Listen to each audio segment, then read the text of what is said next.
Good morning, good morning, good morning. How we doing this morning, guys? Outstanding. We're It's doing weekend. great. Bruh, it's Friday, and y'all Yes, are it with is. the Married to Sports podcast. This episode is brought to you by Heaven Sent, Hellbent Gear. Get your HSHB gear 15% off. Promo code MARRIED and Styles Apparel.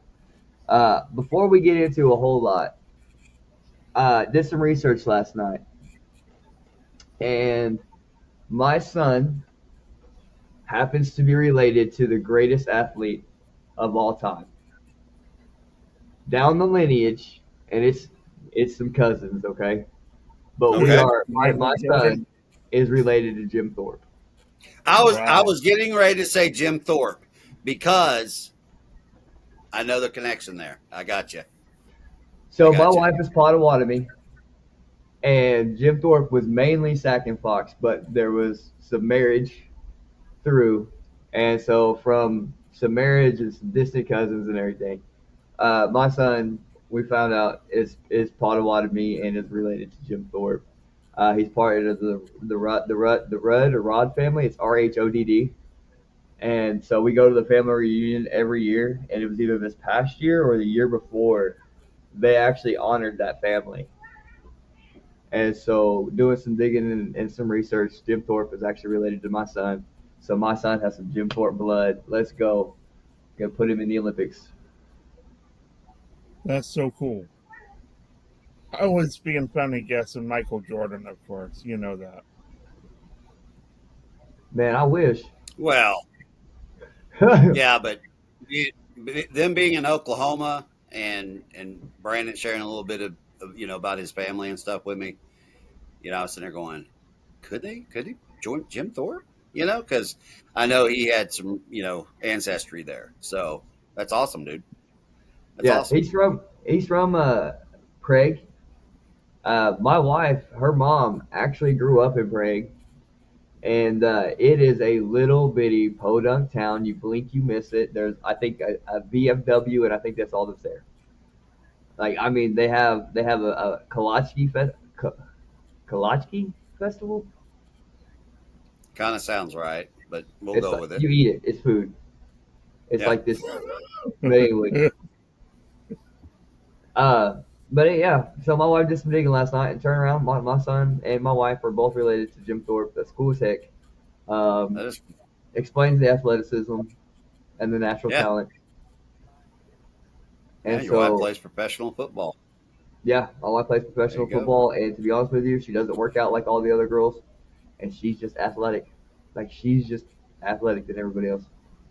And it's Brandon, we know who runs the household. Okay, we got you. now stop it. Got you. I still wear the pants. Stop it. Oh, I You mean, may wear the y'all gonna pants. get me in You may trouble. wear the Oh, I'm pants, gonna but get. who wear? Hold on. I got a serious question. You may wear the pants, but who wears the attitude? That goes both ways. I was gonna I was gonna say Brandon can wear the pants, but she holds the belt. That's why I was going by that question. You got it, Dio. Yeah, yeah, I'll give you that. I wear the pants, but she's got that belt. I love it. I love You it. knew uh, where I was going, Dio. I know. I know. so, real quick, um, I want to run through this hockey really fast. We got a whole lot to get to today. Uh, but I don't know if you guys happen to see any of. Oh wow, that Ducks Bruins game. Bruins were up by a lot, so I turned that game off. But turned around, apparently that was a good game because the Ducks came back and beat the Bruins 7-5. But the Blackhawks and Lightning, I thought was the best game of the day yesterday. Did you happen to go see any of that yesterday? I watched the highlights, and I'm hoping they're going to re-air it on NHL Network sometime today because I actually want to watch that game. Man, I they didn't were get to watch any of flying. the hockey.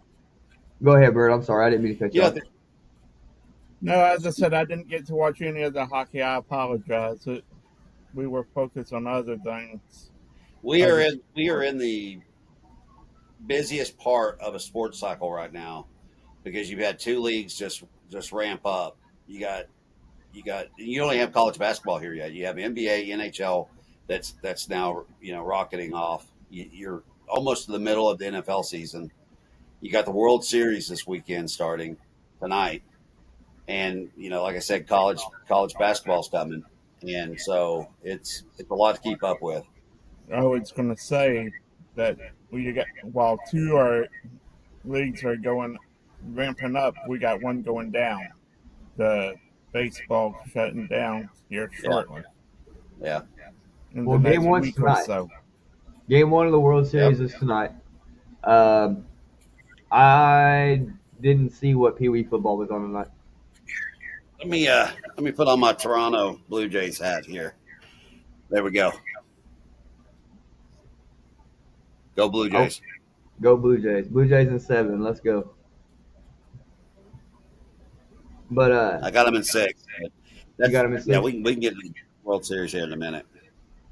Um, the Red Wings got blown out by the Islanders, and I was trying to see what your Maple Leafs did.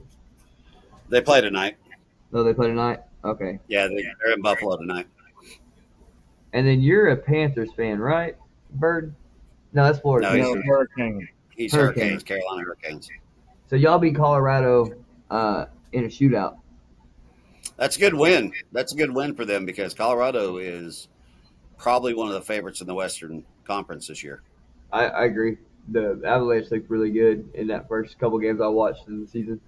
Yeah, They were good last they're year. going to I be think the going to be Kraken. there probably with. They're probably going to be there probably with Edmonton again, but I think there's going to be a few other teams that come up. Which when we get into more of the hockey season, we can kind of see where they're at. After a month. But, Now, yeah, I'm a Red Wings there's fan, some. and I'm rooting for them. But look out for the Kraken. Look out for the Seattle Yeah, Kraken. Yep, that's another one. They took down the Leafs the other night. The Leafs. They played the I wanna Jets see where last they're night at. and shut them out. I want to see where they're at in a few weeks because right now the Leafs got me a little nervous how they started this season out. I don't know if it's the new players we've got in there that are still getting their rhythm with the rest of the team, but they're looking a little sloppy right now, a little rough, A little rough. a little rough. But it's early in the season, so it's a long season too. So I know for the Red Wings, we have a lot of speed. We have a lot of young guys. We have a lot of youth, which is good. We have Patrick Kane who's getting up there, but we definitely need him back. Like him being gone these last couple of games, it's like our young guys don't know what to do. Like he can't, and it's sad that he's the glue because he's getting up there in age. I really need a young guy to take over. Well, and what I was going to say is, the Maple Leafs. A lot of the fans would always scratch their heads whenever they'd bring in a veteran like a Kane, Yeah, and it's almost like you're putting a coach on the ice. You know what I mean?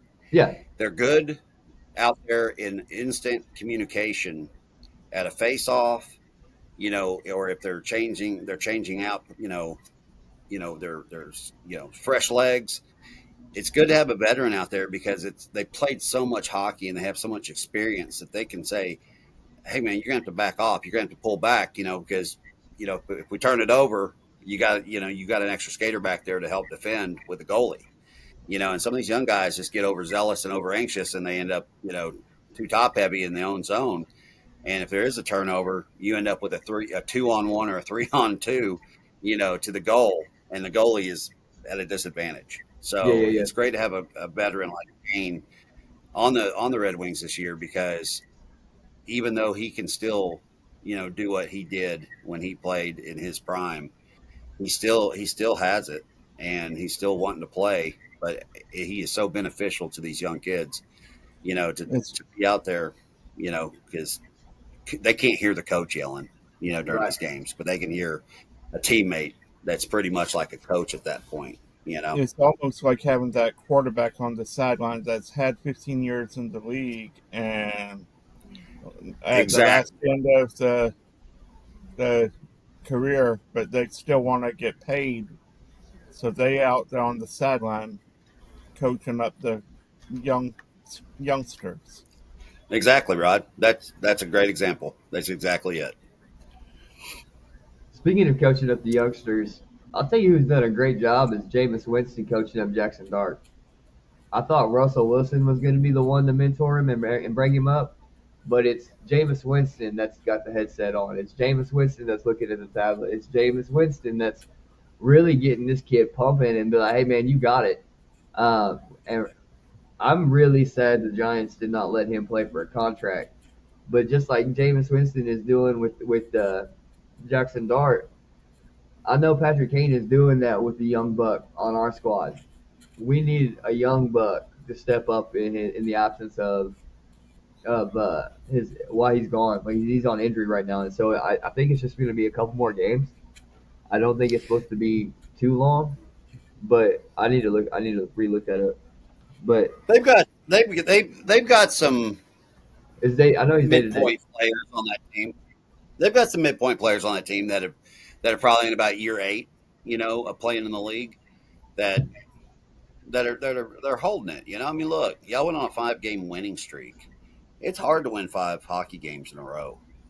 So yeah, you're gonna drop you dropped a couple back to back, but you're probably tired. They're looking forward to probably a two-day rest because that's what the Maple Leafs just got. They got a 3-day rest. So they're going to be fresh tonight. Buffalo's just played, I think, back-to-back games. Or they maybe had yesterday off. I had to look at the schedule.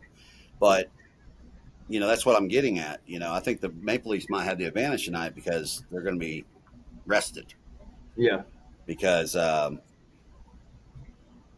I'm not mistaken, let me check here. If Buffalo's played 2 nights in a row, they're going to be tired. No, they had last night off. But they've only had a day of rest. So they'll, they're not going to be as fresh as Toronto. So where's the game at? Thinking that might pull it out. It's in Buffalo, where y'all played the other night, but okay, that's pretty much a home game for Toronto. I mean, there's so many Toronto fans in New York, New York State. But I think we were in New York. New York. Yeah, Sabres, you were right? at Buffalo the other night. You were Or Buffalo, yeah. Yeah, but we were at Yeah, the Buffalo. Stadium. Yep, you played at Buffalo the other night, and look, their defense just wore your guys down, and they kept y'all from shooting. They kept and I know you mentioned they turned it over a lot. That's not that is a sign of youth on your team.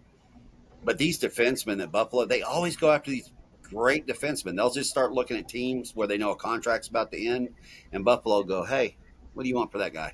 And so that shows they have a good GM, but they're too defense driven. You got to have some snipers on that team, and so I'm interested to see how Buffalo's season progresses because after a while, teams are going to figure out how to work around that defense. Because right now they're just they're stonewalling them, but I know the Islanders teams will looked figure it last out. night, but last night we had better puck handling than we did, and I'm not even talking about. And I know the Sabres are a good defensive team, but there was like times when you shouldn't be worried about losing the puck, and we were losing the puck against the Sabres. And that's what was irritating to me. Like I like the fact that we're fast and we're flying around everywhere, but can we get some kind of control? Because we just looked like we was out of control. And then I didn't watch a whole lot of the Islanders. I was watching the football game, but the beginning of the Red Wings Islanders game, it was 1-0. But like we had a whole lot better control of the puck. We were playing a little more fluid there for a little while, and then it just seemed like we ran out of gas. Mm-hmm. But Now, let me ask go ahead, you a Rodney. question. Go ahead, Rodney. Compared to other sports, is hockey the one sport that you run out of gas quicker? Like energy wise? Have you ever skated? Roller No, skate? I have not. Rollerblade? Coordination wise, I can never skate. I'll admit. They always say, when you watch some of these things, they always say leg day, because that is huge for these skaters. They have got to have their legs in shape. They've got to have that muscle built up because they'll get 2 minutes of time on ice out there, and that's when you see guys jumping on and guys jumping off the ice because their legs are burning. especially if it's fast paced and it's back and forth. They've got to exchange them out for fresh legs. That's why I always say fresh legs, because you know you end up playing two games out of 2 games in 3 days. You still got practice skating, when you travel or when you're at home. These guys kind of get rest and they kind of don't. So but a lot of times, mid-season they're in that groove of their bodies adjust to it. Right now it's early season. You got a lot of just getting back into hockey speed is what I'm saying. But Brandon, in all fairness, last night, your starting goalie did not play. They gave him the night off. Right. That was, he played a great job against. Yeah, he had a busy night against the Sabres. Exactly. So you got to look. The other night, he gave up 4 goals, but he was under assault all night. Because I think they had like 30 shots. Yeah. So last night, the Islanders got 7 goals against your backup, and that happens. And if you guys are no one a good look either, though. Guys, it's going to happen. That's a giveaway game, is what it is. They're kind of like, you know what, we're going to give our guys some rest, because to me it's different than basketball. You know what I mean? Right. I know you only have 11 guys, usually sitting over there in basketball, but hockey, their legs, they're burning so much energy out there skating. So, and taking hits. Huge difference. It'll get better. It will get better. Panthers beat the Panthers. Penguins beat the Panthers 5-3. Crosby, Sid the Kid looked good last night. He still got it, man. He still got it. That's why I'm not ready to call him Sid the Old Man. It's because he's getting there, but he's still Sid the Kid. He always will be Sid the Kid to me. That's his nickname. It's going to be there forever. He looked good last night. Had a good performance. It seems like he found the fountain of youth. He's such a good player. He's such a fun player to watch. He's not as fun as Gretzky was, but man, is he a fun player to watch. I don't think anybody's going to be as fun as Gretzky. Even Ovechkin was nice, but he was just a scorer, dude. He didn't play both sides of the puck. I mean, he did, but he didn't. Is Mario Lemieux still in the organization with the Penguins? Because he is on that team, or I forget what he was doing at one point.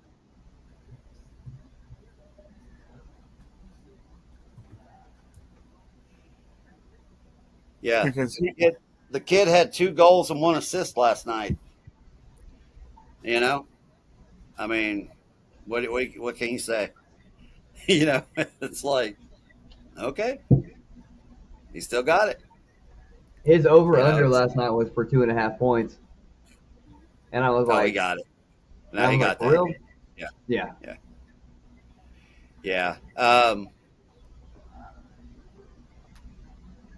You mentioned the Blackhawks last night. That was a good win to go down to Tampa and get that one. That's not an easy place to play. And, I mean, Tampa supports that team. They love their Lightning. It's big down there. Both of them played well. What's crazy is most of the Stanley Cups won in the previous years have been either Tampa or Florida. It's kind of like, when's the cup going to leave Florida, boys?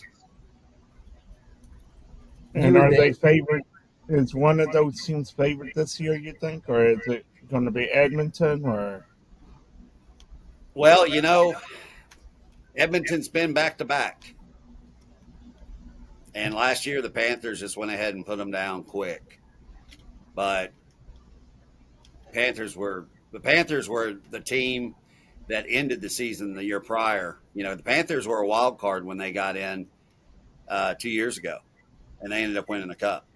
And then they were that team all, pretty much throughout the year. Now the Capitals won the President's Cup again. But, that's because Ovechkin scores a bunch of goals, but they end up, when they get in the playoffs, it's like you're playing good teams on a constant basis. It doesn't transition into the playoffs. That team just isn't the same for some reason. So, you've had the Lightning win the cup, then you had the Panthers winning the cup.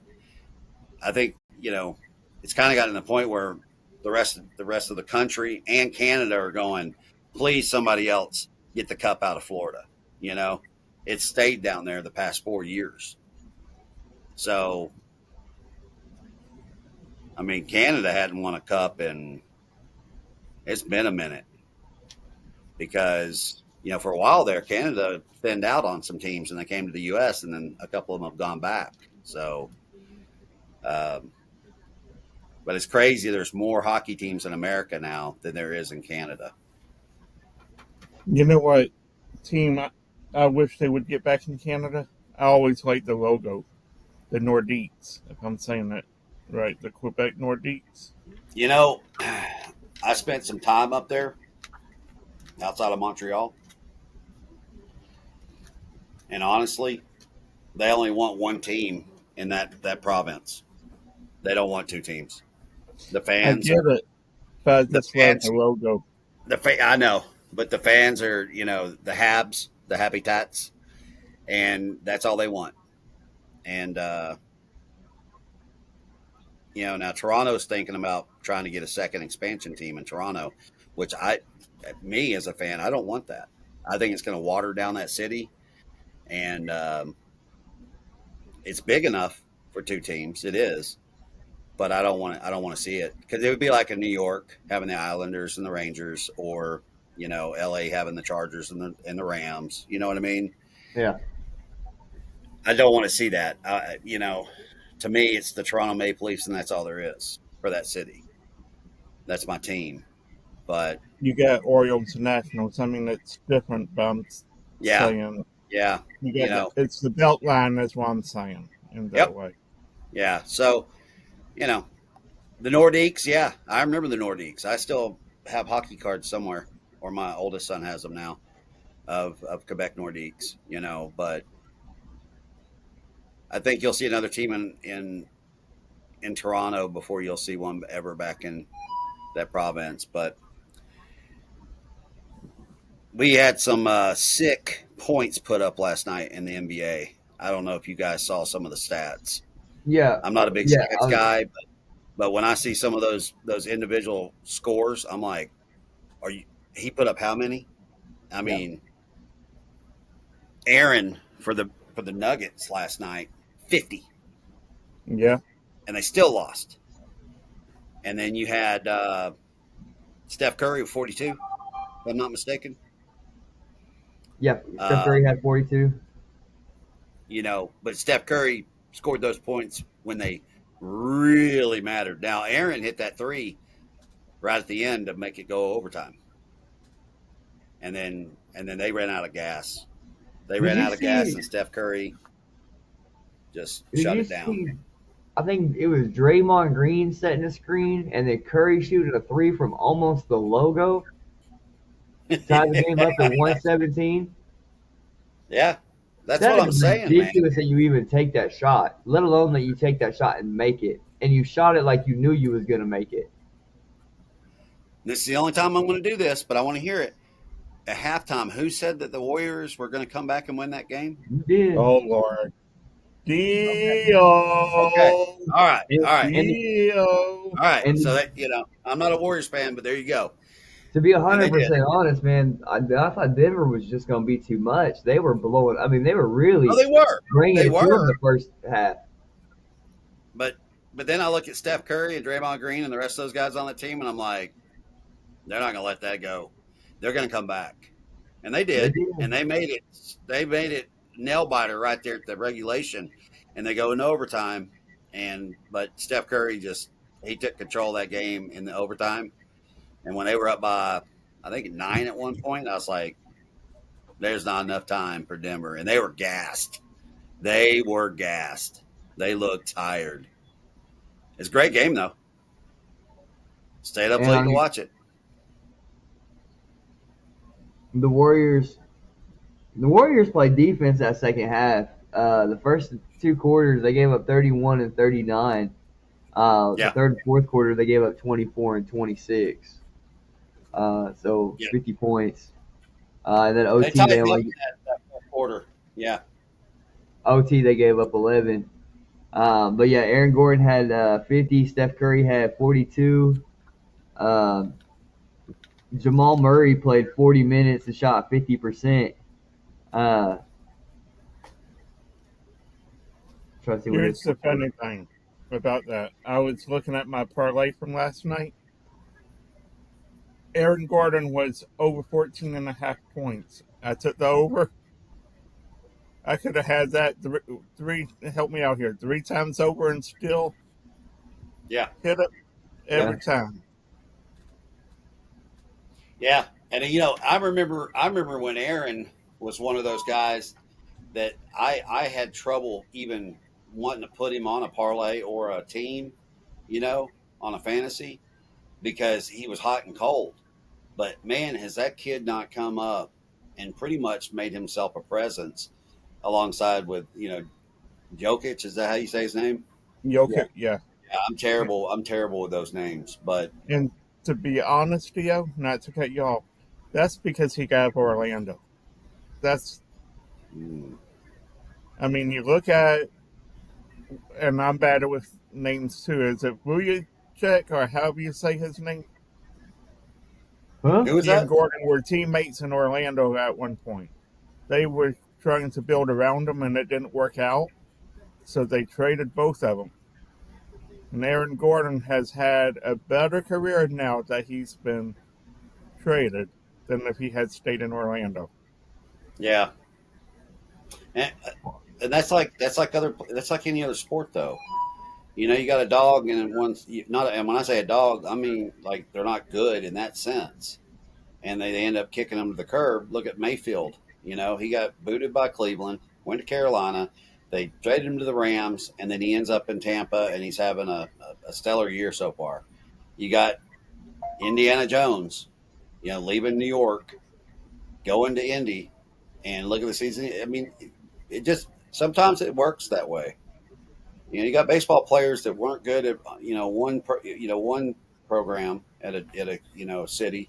They trade them to another team, and all of a sudden they're like Gold Glove and you know batting average champion. I mean, all kind of stupid stuff. To where you're like, what the hell? I've always had a question about baseball. Always had a question about baseball here. Before DH came to both leagues, right? Yep. Why is it an AL player could not go to the NL and be real good, or vice versa? I mean, I never understood it. It's the same game. What did the league have to do with it? Well, pitching. Now, when they were doing the DH only in American League, the pitching always seemed to be a factor. But I will tell you this: when the American League had to play in a National League park, when they started the interleague play, um, you had some pitchers like Wainwright for the Cardinals. That guy could hit, and I mean, even there were some pitchers back in the day that could hit in the National League. I mean, they weren't Crazy. just an easy out, you know. So yeah, I mean, I'm glad they finally just did the DH all around because there were times where you're like, yeah, that pitcher's not doing anything. That's just I mean, that's an automatic out every inning, and I kind of got tired of it, because Yeah, I'd watch American League games and go, wow, that was a lot of offense. You see what I mean? Because they could have bases loaded and the pitcher comes up to bat. Guess what? Bases, you left three on base. That's what happened. Pinch hit. So yeah, but then you'd have to pull your pitcher, and it might mess up your rotation or your bullpen. That's So true. I mean, you were playing with fire no matter what you did in that situation back before they changed it. But I'm glad it's now in both leagues. I love the interleague play. I love to see the Mets and Yankees play. You know what I mean? I love the Dodgers Angels. Those matchups. Those are great. And I think it's good for baseball and good for the fans because for years you'd have to travel to an American League stadium only to see an American League team playing that other American League team. But now it's a lot closer for you to travel to a stadium near you if you're wanting to see a particular team that's in the other league. And I think that was a smart move by baseball. And I think it benefited everybody, fans and players. because they built some rivalries up now. That used to not be a rivalry. You got this city over here and this city over here halfway across the country, and they've had some nasty games, and they're real chippy. And so you're always looking forward to those games when they come up. You're going like, ooh, Tampa's playing this team. And last time they played, the benches cleared 3 times. So you're looking forward to something going on. So it gives you anticipation when you normally wouldn't care. And it's like Atlanta and Boston, the Braves. I mean, Boston used to be the Boston Braves. I mean, that's a natural rivalry, is what I'm saying. Yeah. Yep. Never thought of that as a rivalry, ever. Well, I don't mean rivalry like that. I mean like the historical value of the teams. But it's like when San Francisco Giants play one of the New York teams. You know what I mean? I mean, I get that the Giants Yankees rivalry, I understand. The Braves Red Sox rivalry, I've never once heard that in my life. Well, you had the Milwaukee Braves and the Boston Braves. I get all that. Yeah, yeah. Like I know Warren Spahn. I've had coffee with Warren Spahn. I get it. The whole time he's rivalry may be the wrong word, but I was just saying the historical linkage between there you go. That's where you need to. That's exactly right, Bird. There you go. You got there. That caboose finally got to the station. Golly, Bird. Well, that's like the Milwaukee Brewers. Same thing. They were Yeah. I knew where I was going, but my mouth wouldn't get there. I already wrote it down 10 times. You want me to hold the papers up again? No, I don't. You're good, buddy. You're good. But yeah, somehow we got into baseball here when we were talking about basketball, but that's okay. I'm sorry if I sidetracked us there, but the only thing I'm going to bring up about the basketball right now is, and I've asked this question to other people, and I don't think I've ever asked you guys. Do you remember when the games were like 87 to 72, or maybe a 73 to 69, and now it's 142 to 138? I'm like, what's changed? What has changed? Is it the rules? Is it the talent? Is it a combination of both? A little bit of little column A, little column B. So I think Steph Curry is what's changed the game. Being honest, you're a little older than me, so the games, the '60s and '70s games that you're talking about, those used to be low scoring games. Yeah. Well, Wilt Chamberlain used to put numbers up like that, though. Like Wilt Chamberlain used to have games like Jordan would have sometimes. Right. But it was but now it's like, doesn't Wilt have a 100-point game? I think that's what right, but it was a special and rare occasion and moment in that sports history. But now it's kind of like, holy crap! Is there any defense in that game? Or they come to expect it? That's the point. In the 90s, 2000s, it was like 88 to 99. If you scored anywhere from 88 to 99, you were on average of the league. If you had 101 to 103, that was a high-scoring game back when Kobe and Jordan were going at it. Yeah, but but it also tells me that they've gotten rid of the Rodmans, the Lambeers, Ben Wallace's. Yeah. So, look, I like offense in any sport. Trust me, I do. But I also like to see some defense too, and that's kind of what I'm bringing up in this whole NBA situation right now. I don't even want to get into the quagmire of what's going on in the NBA with the other stuff today. If you guys want to talk about it, feel free. I'm going to remain silent on it. I want to watch, see what happens. But did enough talking about that yesterday. Yeah, I'm just kind of looking at these games going now. But like I said though, that game last night with the Warriors and Nuggets. I mean, it was a great game. Yeah. But I'm also going. There was a lot of threes, and there's not a lot of defense there. You know what I mean? It's kind of like we're not going in the paint anymore, boys. Theo, I know Brandon won't remember this, but I'm sure you will. Well, I will Marymount. When Hank Gathers was there, Do you remember some nights we'd turn on Sports Center at 2, 3 o'clock in the morning when we couldn't watch the game? And it'd Yeah. be 150 to, Yeah. I mean, that's when it was starting, but we never got there, is my Yeah. point. But now we officially got there, and we want to take Pandora's box and throw it out because we love the defensive gains, Yeah. but it'll never happen again. But I mean, yeah, so what it tells me is they've gotten so picky on these fouls that teams have abandoned trying to be those Lambeers, the Waltons, and you're kind of taking it away, because I like to see some physicality in basketball. I do, and I don't like to see a bunch of flopping because that drives me. And I can't stand it when NFL players try it because that's a full contact sport. And when you got somebody try to flop, I'm going, are you for real?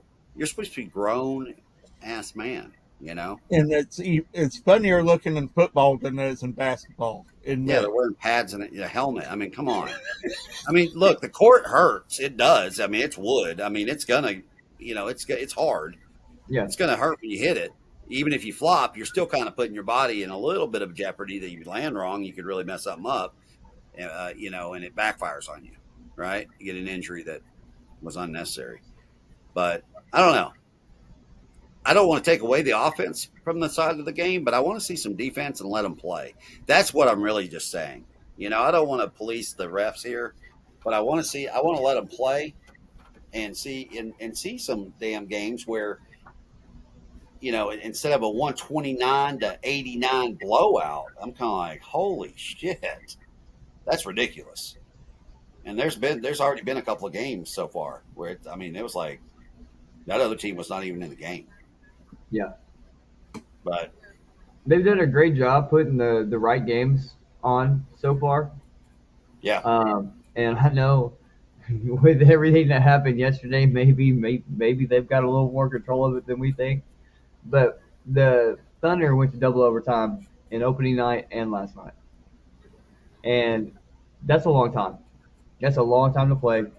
2 back-to-back games where you went into double overtime. But the thing with that game, everybody was playing defense on both that game and the Golden State Nuggets game.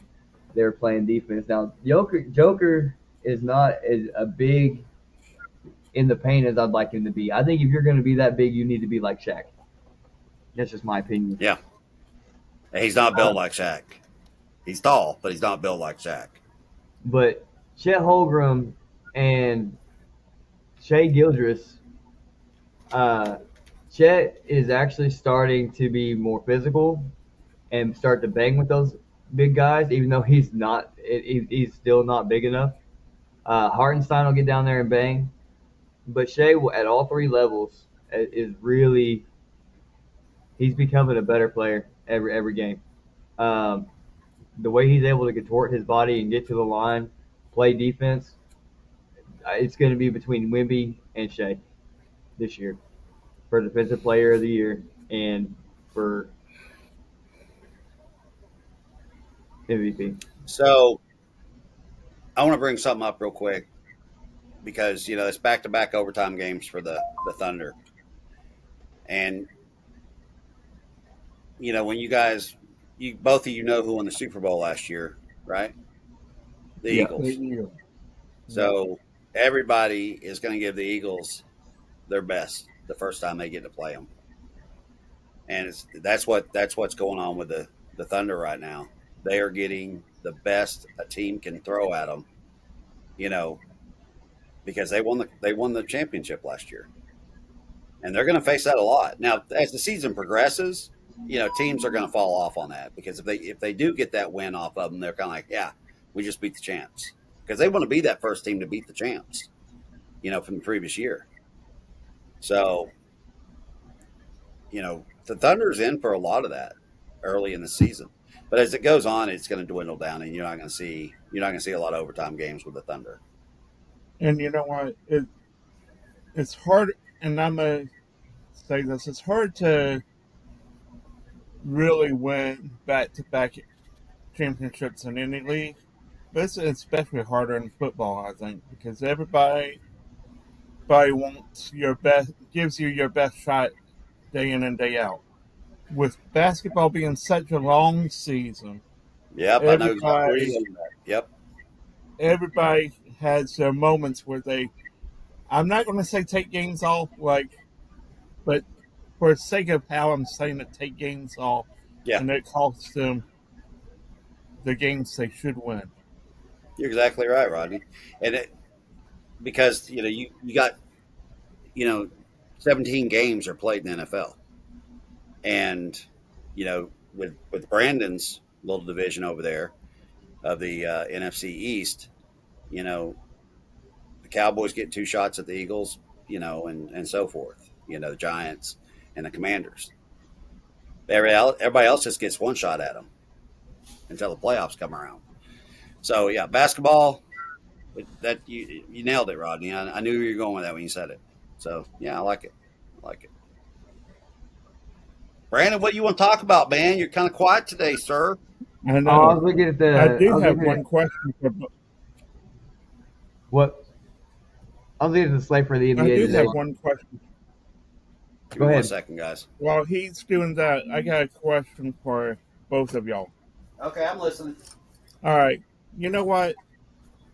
With the NIL and all revenue sharing, do you think these schools should have to really report the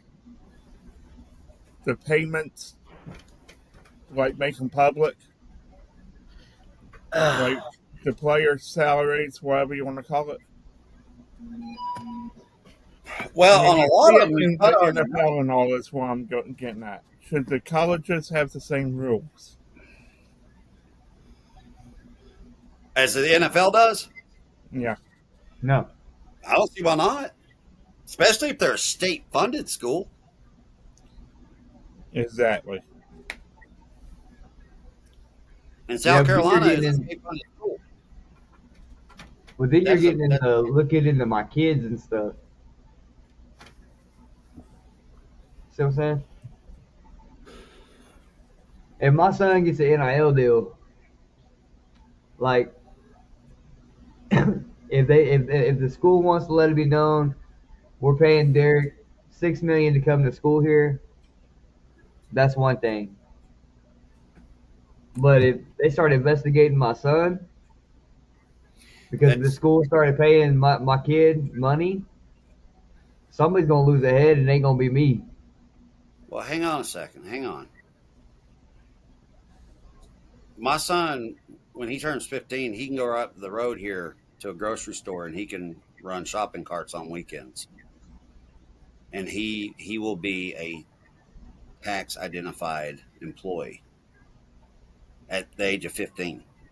Yeah. So if you have a kid at a university, the NIL deal that's pretty simple black and white contracts, right?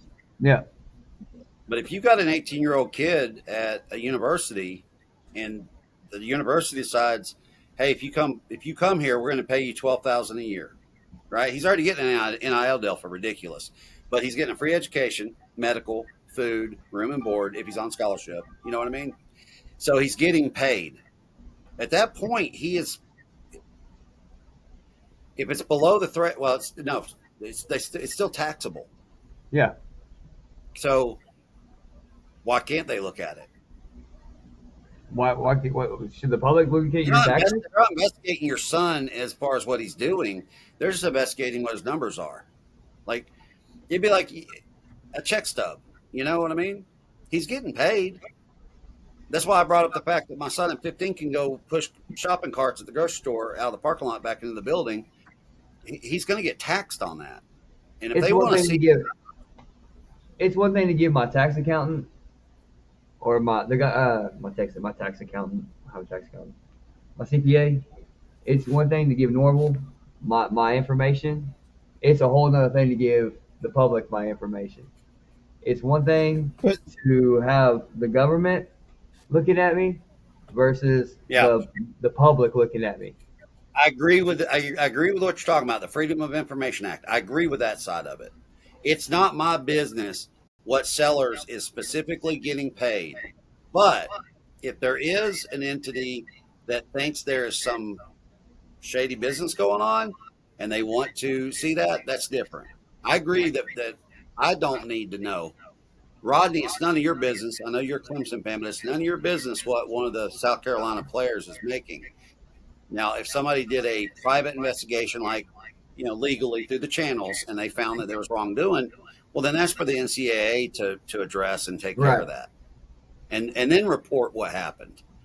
Not give names, but just report the discrepancies or the violations. Tennessee coach prior to Heupel, he lost his job because he was handing out bags of money. But now they're all getting bags of money in the open. Now I feel bad for that Tennessee coach for getting fired for it. I agree. Even though I'm not a But Tennessee fan, but that's the point. I mean, but that's at why the Reggie Bush got his stuff same taken time, away. here's how I'm gonna look at this. Yeah, You're and they right. gave it back to him finally, but Here's how I'm gonna look at this. You know what? NFL players, NBA players, and any pro sport, they put out their salaries when they sign a contract. time out. Hang on. Just hold that a second, okay?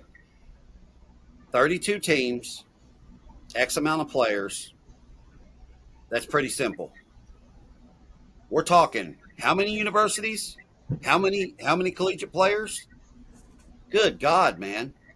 That had my head spinning for 10 years trying to Yeah. figure out one season. Yeah. I think But I think this guy that pulled this with this University of South Carolina, he has an ulterior motive there, and I think that's where they're pushing back, going, he's trying to muddy the waters in a sense. South Carolina is handling it with their legal department, as they should, by saying that's none of your business. It's none of your business.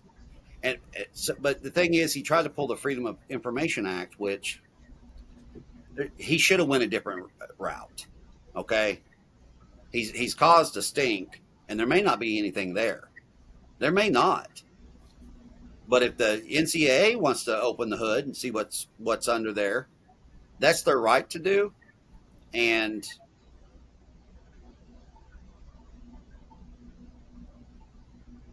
Uh-oh. but no, back to what I was saying. I agree with what you're saying, but ultimately, nice. Yeah, I don't get it. every time you start getting on a point and get to roll it, the computer says we don't like what you're saying. It's weird because nothing else has been interrupted except my laptop. It's like, hey. But that's my point, Rodney. My point is, it sounds like there's an ulterior motive, a vendetta here with this guy against the University of South Carolina, and it could be that he may have went to South Carolina. We don't know everything about this guy. So in a sense, I'd like to know more about this guy who has started this whole stink, because he may end up being a University of Clemson grad, and he's just out for spite. You don't know. you don't know. But I think salary, how the money is coming in to these players, Yeah. should be disclosed. Not necessarily salary. Yeah. Like, okay, you know what? Revenue sharing, you got $20.5 million for all institutions. How much of it is being used on basketball players? How much is this? And then have, not names, but have your top salaries listed by program. As many times as the NCAA has been brought up for some of the things they do and they allow, some of the things they don't allow, I'm going to wait for Brandon. You still here, Brandon? Is Marlon Brando here? He's back. You back? Yeah, Can you hear me, that's Brandon? crazy. I all of a sudden lost internet. Yeah, yeah. So Rodney, you're next. I'll hurry up and land my plane here, as a lot of people like to say. I hate that saying. But anyways, what I'm saying is, you don't think the NCAA doesn't know how they're using that money, because they like to get in people's drawers. They like to do panty raids, and I think the NCAA is going to step in on this with their legal department and say this guy needs to go away. And I think a judge will agree. And then the NCAA may just say, hey, South Carolina, for the benefit of everybody between us, not me and you, none of us fans, or enemies of South Carolina. It's none of our business until the NCAA says, "Oh, South Carolina, but you're in violation." Maybe that's what this guy's. Maybe that's what this guy really wants to happen, is the NCAA do a panty raid on South Carolina and find some dirty drawers. Okay, I can agree with that. so yeah, no, it's an interesting article, but as I kept reading it, I'm sitting there going, I want to know more about this guy, because the squeaky wheel gets the grease, and sometimes you don't want the grease. He may have bitten off more than he wants to chew, especially with legal departments, because he may not have enough money, one, to take on the legal department of South Carolina. And then you got the NCAA. If they get involved, they've got a whole legal department. And this guy's going to be like, well, I should open my mouth. Doesn't always work out for you. I mean, you could, the NCAA could probably go through every college, Yeah. and find a white collar crime. Oh, absolutely. Look, back in the day, I used to always say, if you weren't cheating, you weren't winning. Yeah. And it didn't matter what university I was talking about. I even knew Florida State had some dirt down there, as a fan. Come on, you would hear stuff all the time on these forums. There were students that were posting stuff back when the internet was still early. They were kind of like, you ain't gonna believe this, but the players get this. And I'm sitting there going, man, I hope that's not true, because I don't want to see them hit with penalties.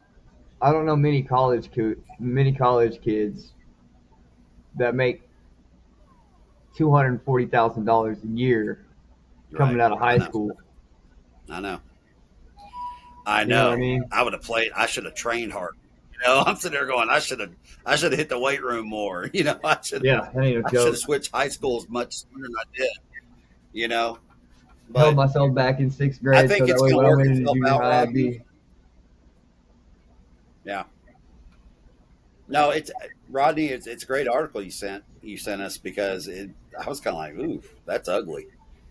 I mean, that could get nasty. It could, but I think the NCAA is going to get involved, and I think they'll probably have somebody go over there and say, "Show me what's under the hood," and they're like, "All right, just an engine. Okay, you're good," and they'll make this guy go away. Clemson's still going to lose, Bird. I don't know about that. They're both pretty bad. But my Seminoles are worse. So, Bird, you got a silver lining there. I always look for the silver lining, Bird.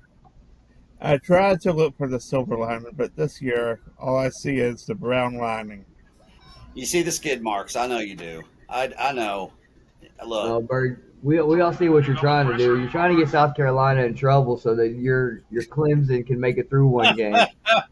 we all see what you're trying to do. The starting O and the starting D is suspended, or like they have to miss one half of the game. Look, again, I don't like the NCAA and a lot of stuff, because I think they're like a government entity of college, and they overreach a lot. I think they're too involved in some of these universities that are trying to just run a program, and they come in and, it's kind of like when there's a disaster somewhere in the United States. Honestly, that is the worst time for the president of the United States, any president, doesn't matter what party you're affiliated with, that should go to that area. They can manage from afar. And, and if the governor of that state says, hey, I've declared an emergency, I need this, that's for those departments in our government to facilitate what those people need in that situation. Because when the president decides to go fly in there, whether it's on the helicopter or Air Force One, or Marine One, they have to have all kind of motorcades and personnel, and it kind of shuts everything down.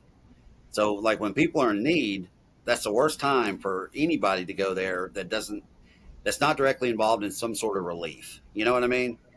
I know And exactly what you mean. so, I see. like you look, the people in the Carolinas and part of Tennessee and those areas that were affected by the hurricane, which is crazy. I've never seen a hurricane do that over land in my lifetime. But you know, those people needed help, and they didn't. But then they shut everything down because somebody was coming to visit. That's just all. It doesn't matter. It was a Democrat or Republican president. I'm just kind of going. Wait, let them get help and let them get stuff situated and cleaned up, and then if you want to go take a look, go take a look, but don't stop progress of rebuilding people's lives. They lost everything, and that's kind of the same thing with this lawsuit that this guy brought. It's almost like he's trying to create a diversion that's going to bring a cloud over South Carolina that could really impact the rest of their season. Because if they I got can agree with that, but also I see another side to it. I think he wants public record of how the revenue is trying to so be. so he should have went to the NCAA and requested that. Okay, and that's my point. He kind of Oh, I went. agree, but I'm saying from a playing devil's advocate. No, That's that's my title today, Rod. That's my title. If you look over no. there, it says devil's advocate. Okay, Wait, we've been in this an hour, and I'm just noticing because you're normally judge, jury, and but executioner. today I'm devil's advocate because it's Friday. I'm taking it easy here. So he should have went to the NCAA. You just go straight to the source. That's the managing body over collegiate sports, and that's who they are. Instead, he wanted to go. He wanted to go create a stink bomb at the University of South Carolina, and that's what they got right now because their legal department's involved, and they're probably calling the NCAA saying, "Hey, you need to take care of this guy. We'll go to court and we'll handle it. We'll tell the judge, hey, we'll do an investigation and make sure it's on the up and up." But they're not going to sit there and start releasing stuff that if it's not legally, you know, if it's not within the realm, then don't release it. You know, I agree. Y'all want to move on and talk some yeah, games, get the picks in for this week? yeah, We we got gotta to get do our we another gotta get our college. NFL picks in. Yeah, we got to do the NFL. We've got our college picks in. Yeah, Pee Wee football 7 days a week. Here we go. No one Kiwi football, technically. That was NIL honestly is something. 100% Pee Wee football. What do you mean? No, what Well, I mean by that is it was legal ramifications. That's what I was saying. It wasn't necessarily about the sport. It No, was you're about just how. trying to get the word out there so everybody gets Carolina in trouble so I that Clemson I can get a hit. absolutely liked this. I enjoyed discussing that because it was one of those like what is going on there, No, So, it is it's interesting the things. So I did a paper, and I'm about to probably get myself in trouble here, but I did a paper over white collar crimes because I'm in school. I'm trying to be a GM in the NFL, it's and awesome. so I did a paper over um, Madoff. Well, actually, I did it over The Wolf of Wall Street first, but Bernie Madoff died in prison for the exact same crimes as The Wolf of Wall Street. The exact same crimes, only bigger scale. So Yeah, what you're saying is because this guy was a better salesman, you sentenced him to life because it was more money, but the precedent was set to do 4 years in the feds when you did that with the Wolf of Wall Street. yep, We're seeing that in the NFL. We're seeing that in the NBA. We just had a deal with the gambling stuff and Terry Rozier yesterday. Like, there is.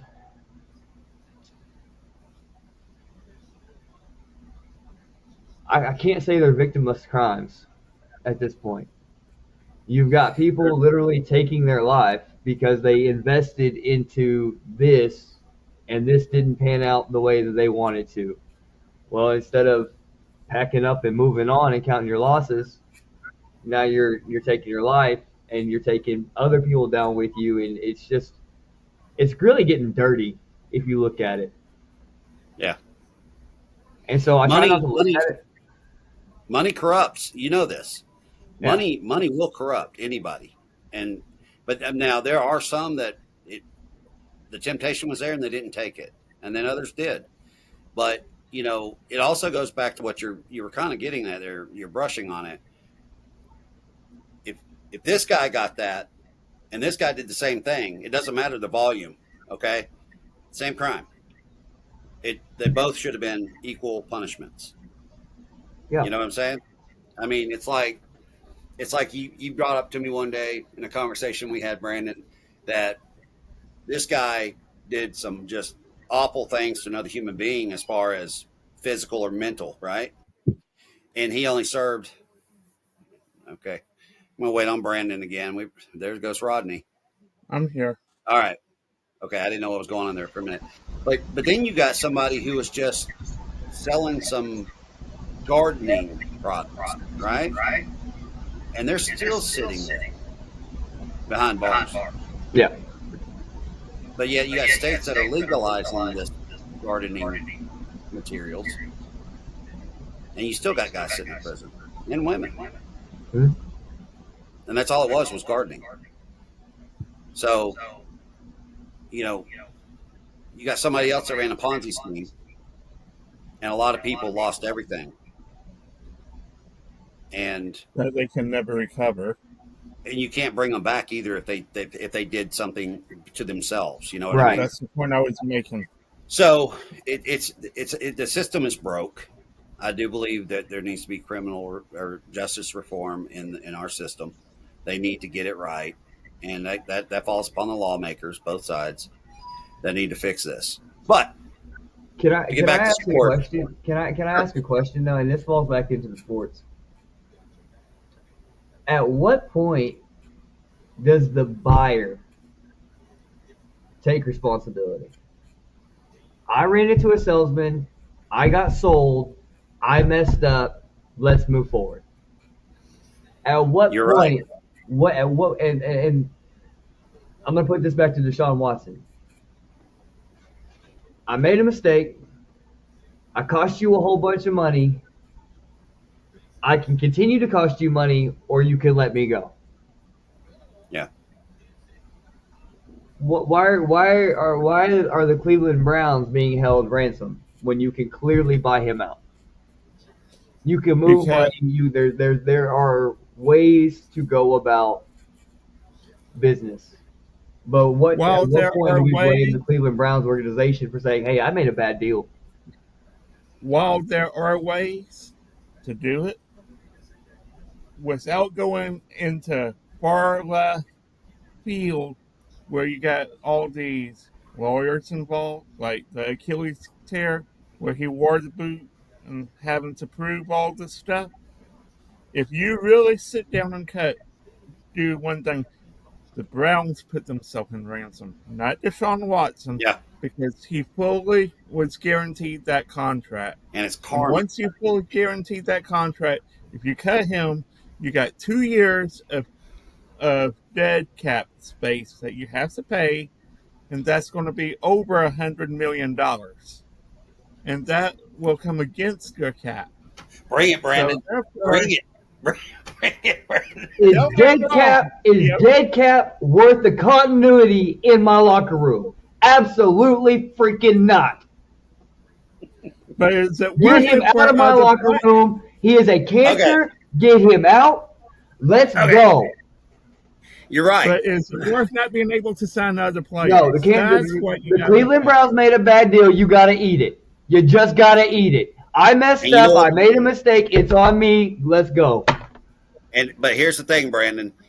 I've always karma is my sister. Okay, listen, karma's my sister. They sat there and told Baker Mayfield to his face, "You're our guy." The entire time they had Deshaun Watson on a tarmac in a jet saying, "You're our guy." Mhm. So I'm sitting here as the devil's advocate on this one, and I'm going to sit there and say, "You reap what you sow," and they are sowing it. And you know what? I want to see Deshaun Watson come back, and I want to see him play for that money. And I'm not a fan of Cleveland, but look, It is But what you it see is. where I'm coming from, I Dio, don't. I right? don't want to see Deshaun take another snap. The I fans understand booed that, but him when he got. They cheered when he got hurt. that's terrible. I'm That gonna go I ahead and say don't it want right to there. see him take another I snap. don't ever want to see. I don't ever want to see somebody get hurt. That'd have been like people cheering when Joe Theismann went down. You Yeah, know, Exactly. I mean, come on. That was a career ender. You know, it was classless. Alex Smith should have never came back and played the way Right. his leg was. Oh my God. You know, but hats off to him, man. The guy came back and he played well. Yeah. You know, but he finally realized, and I think his wife was a big advocate telling him shut it down because you know they got kids to raise and stuff. But yeah, both of you have great points on this, but I'm going to just throw out karma there that Cleveland is getting everything they deserve for what they did, and I'm going to throw it on the Baker Mayfield. You sit there, and I don't care if it was Baker Mayfield or any other quarterback, you don't sit there and tell a professional athlete you're our guy and you're doing a dirty ass backroom deal in a jet with a guy who already has too much baggage to go on that plane. You know what I mean? And they brought it to Cleveland. So, But the in a way, Cleveland Browns should have to eat that, not the locker room. And that's I where I'm understand at that. with it. Yep. And I'll tell you this because we're about to get into the big boy football. There are 3 games tonight in Pee Wee. There's only one of them that really sticks out. It's an ACC matchup of Virginia Tech and and Cal. Cal. North Texas, I think they're going to blow Charlotte off the field. I agree. California, Virginia Tech might be a good game because you know they fired their coach. I want to see what they do. You know, with Cal. For Cal's 5-2, which is very surprising. You know, so that could be an interesting game. But the Boise State Nevada game, you got Boise State 5-2 against Nevada 1-6. That's not a game. Okay, No, it's not. but Brandon, NFL baby, let's go because there's some news I want to talk about once we go over our picks. Oh Lord, There's some news you want to talk about. You want to get Oh, the news yeah. out first? Sure. So, you know, I don't know if y'all caught the Justin Jefferson interview after the game last night, but I'm going to go ahead and tell you, you read between the lines of his interview, that man wants out of Minnesota yesterday. And We you said that might on the start. podcast. I understand that, but when you watch his interview, read between the lines on it. He wants out of Minnesota. And, you know, we did talk about it on the podcast. At what point does he start saying, trade me? And I think it's going to happen sooner than later. It doesn't matter if JJ comes back or not. I think Justin Jefferson's ready to get out of Minnesota because that team is not going anywhere. They're not going anywhere this year. And Justin Jefferson is out there risking, like any game, it doesn't matter who he plays for, an injury, but at least he's out there competing with a team that has an opportunity to possibly go somewhere. And because he wants a ring. And he's not going to get it in He Minnesota. he deserves a ring. But he is not going to get it anywhere in Minnesota. He's not. That's not happening. Can we say this? Justin Jefferson and Jamar Chase are built the same. They want the ring. They deserve the ring by putting all of it on the line every Sunday. Yeah. And they're not going to get it with their respective teams right now. They're Are not you about going to cry, to. Bird? What? Are you about to get emotional over JJ? No, You sure? I'm sure. You look like you're holding back tears, dog. No, I'm not. All right. I'll text You good? Lisa and tell her issues, but Bring some tissues? Oh my goodness, boy. I'm You good. all right? I promise You y'all. okay? you're about to see some elite wide receivers in this league probably start pulling, and I'm not putting them anywhere. I'm not putting Antonio Brown at the skill level of them by any means, but you might see a little bit of that coming out soon to where they're like, trade me yesterday. And I think they'd be willing to go to a team for a pay cut at this point because they want, you know, a ring. All right. Before we get into this. So I got 2 questions. Go ahead, Brandon. One, who's going to ask out first, JJ or AJ Brown? I think I'm going to go ahead. throw a curveball at you. I'm not going to say either. You know who I'm going to say? Jamar Chase. You've lost your mind. No, I don't think no. so. Hear me out. Hear me out. No, because Yes, he's already said he wants Joe to stay with Burrow Joe Burrow is his whole his career. guy. Joe Burrow is his guy, right? Exactly. But ultimately, with the line and everything that Joe Burrow's going to get to a point that he's going to say, "Get me out of here," because I can't win with this team. If he goes, Jamar Chase is going to go. All right, Brandon, your rebuttal, because I'm gonna say something here in a minute. My rebuttal to Rod? Yeah. Because that's ridiculous. Joe Burrow's not going anywhere. Jamar Chase isn't going anywhere. They will get rid of every coach, every GM, everything before they get rid of those two. You're not going to let those two go. You're not going to let those two walk. And Cincinnati is a horrible, horrible place to play. But the GM, that's a terrible organization, but they're not going to go anywhere. I promise you, they're not going to lose. It seems like Ohio's a bad place to play right now. But here's the thing, Rod, about Cincinnati. You got an old man back there playing quarterback, putting up 3 touchdowns on a Pittsburgh Steelers defense. Who's not Joe Burrow, by the way. Exactly. But you got Joe Flacco standing back there. He gets rid of the ball because he knows that line is garbage. Hey, the thing about Burrow is he's a baller. He's younger. So he's putting his body in more risk than he should. And that's probably what he's going to learn from Joe Flacco. He's probably going to learn just to get rid of the damn ball. And if the coaches say anything about it, he's like, well, give me some linemen to block because I'm not throwing an interception. I'm not taking dings, So I'm going to watch these next few weeks of Joe Flacco back there quarterback because that's really their only saving grace they have because that backup Browning is garbage. So Joe Burrow gives them not Joe Burrow, but Joe Flacco gives them the best case to win right now. And damn, they're in second place. And if the Steelers lose to the Packers this weekend, the Bengals are about to be in first place in the AFC North. So Jamar Chase isn't going anywhere. He's not going anywhere because. But at what point does Joe Burrow sit here and say, I'm tired? But it's not this year, Rod. It's not this year because he's only coming back maybe with 2 weeks left in the season, if at all. So if the Bengals are in a playoff position, which they could easily win the North, okay, they're right there. Minnesota's not going anywhere in the NFC North. No. There is no way in hell. The way the Lions are playing and the Packers they're kind of mid right now, and you got the damn Bears at 4-2. Okay? Minnesota is going backwards. Those 3 teams are going forward. So if I was Justin Jefferson, I'm gonna start squealing.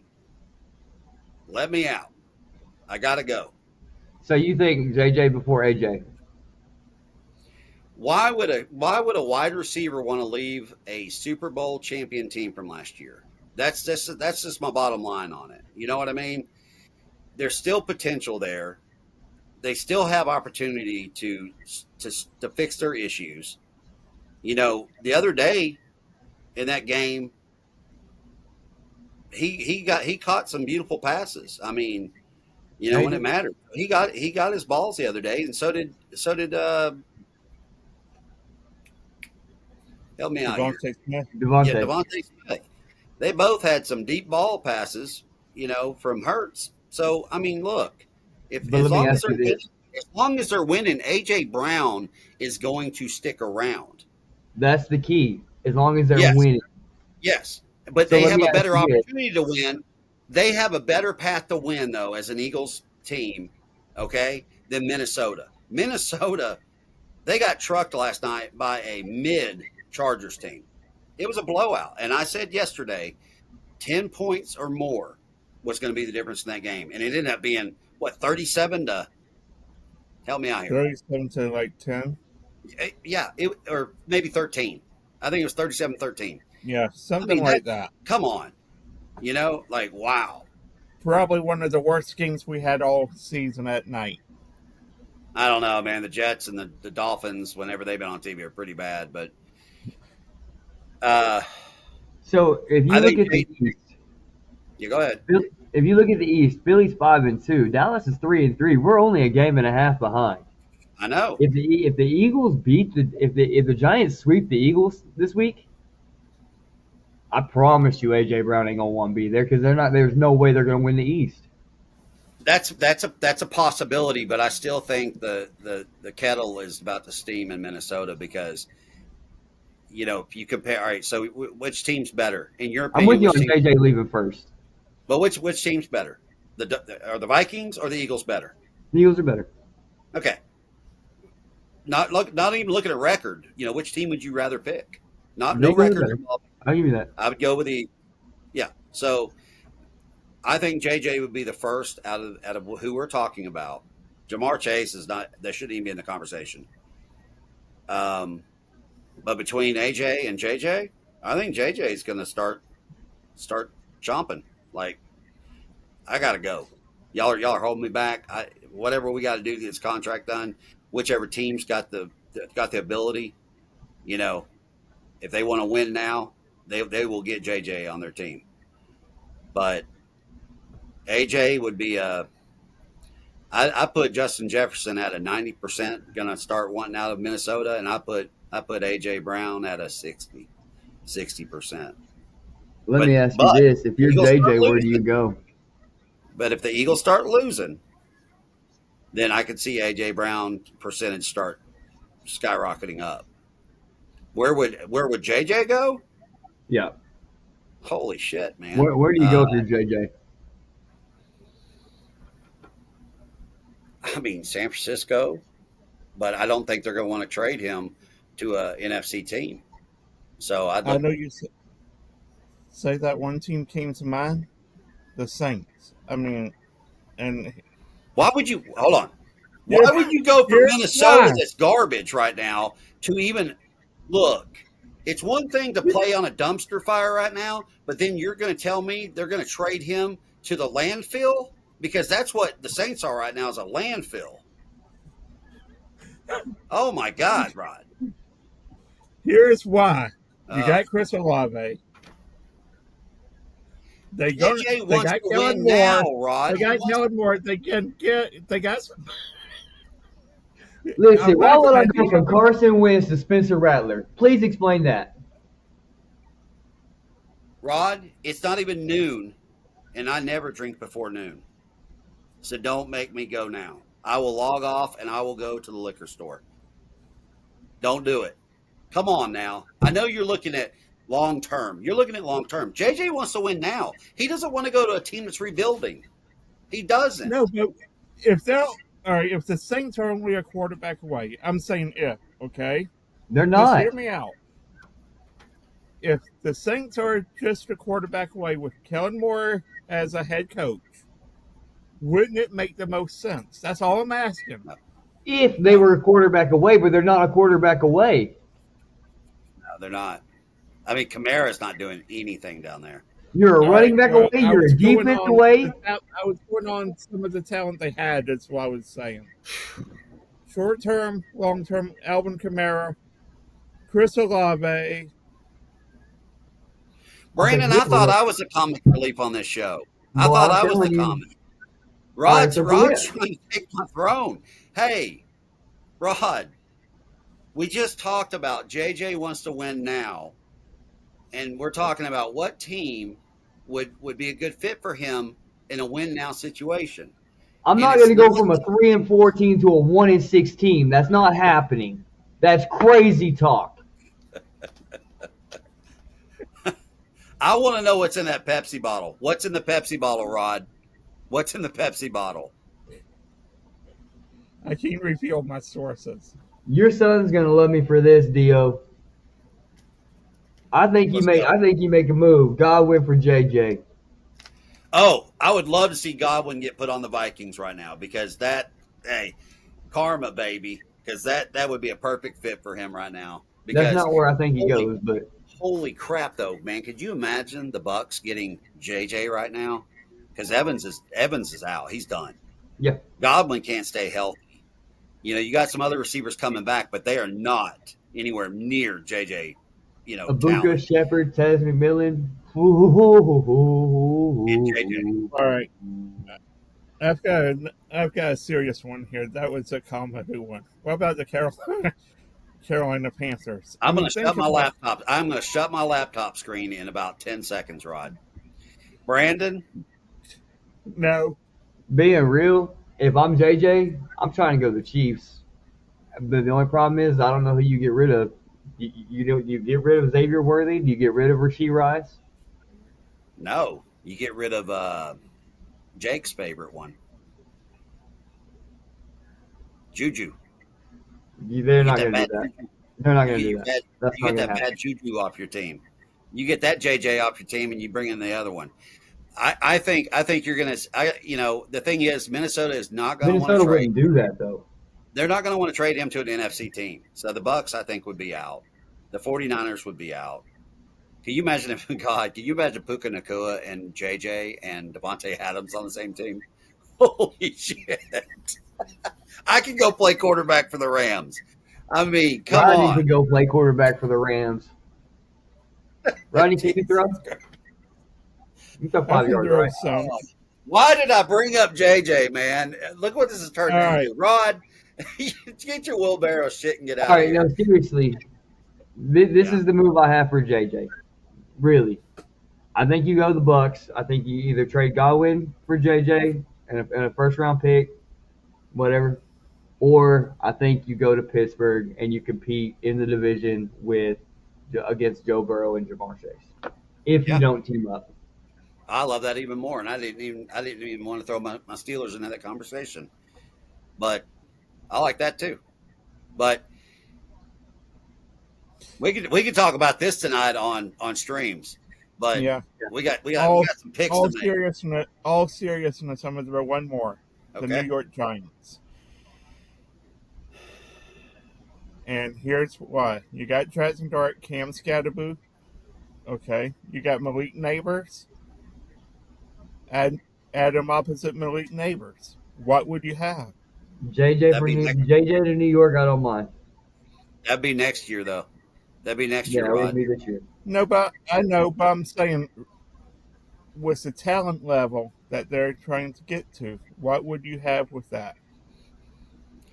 I mean that could be a good conversation that could go on for a minute, but. Go to New England, hang out with Diggs. We do the what ifs all day on this JJ stuff, but I just threw it out there because I watched his interview this morning, and I was listening between his lines where I'm sitting there going, he's going to start chirping, because I don't blame him, because the Vikings are probably they have the possibility of ending dead last in the NFC North. Probably getting a top 3 overall pick, you think? Yeah, but JJ's not going to stick around because he probably doesn't have confidence in JJ McCarthy either. They've already asked him to stick around. He's already gotten his extension. He's outside his rookie contract. He's working on his 3rd contract. But I just think that look, we brought this up, and I brought this up, but I think JJ is going to start chirping and get off that team. And he has every right to do so because he is a talent just wasting away. The Vikings, look, they had a good run last year, but they are not the same team. They don't have the same personnel on that sideline. They're not going anywhere. Last Vikings note here. Was Sam Darnold really that good, or was it just the coach? Is it the coaching? Both. That it was both. Look what he's doing. You can't see what he's doing in Seattle and say that he's a bad quarterback. I'm not saying that. Without Sam Darnold, okay, in Minnesota, is Mike McDaniel? No, not Mike McDaniel. What the? Evan O'Connell. Evan O'Connell. Yeah. The long-term answer at Minnesota. Look. That's all I'm trying to make the point of. Yeah. Thank you for correcting me. No, it's okay. No. Listen, and it's a quagmire that I've thrown into the mix here today, and we still got to get these picks done. You know, We'll bring this back Monday. that's fine. Let's get into the picks. Sure. Y'all want to do that? Yeah. All right. Jets Bengals. CBS. I think I Flacco. took, I think Flacco gets the job done against the Jets. Yeah, I took the I Jets took one the week. Bengals in that one. I took the Jets 1 week to get out of the offer. You burnt me. I'm hoping you go for 17 at this point. Bengals for sure. Joe Flacco gets it done. Jamar Chase goes for $110 and a touchdown. Bears at Ravens. Which don't. Well, I took the Bears. Lamar, I believe Lamar is going to play, if I'm not mistaken. Let me. They were talking about it this morning. I think Lamar might be coming back. Well, right now he's a game time decision. He's questionable. If Lamar does not play, absolutely give me the Bears. But if Lamar does play,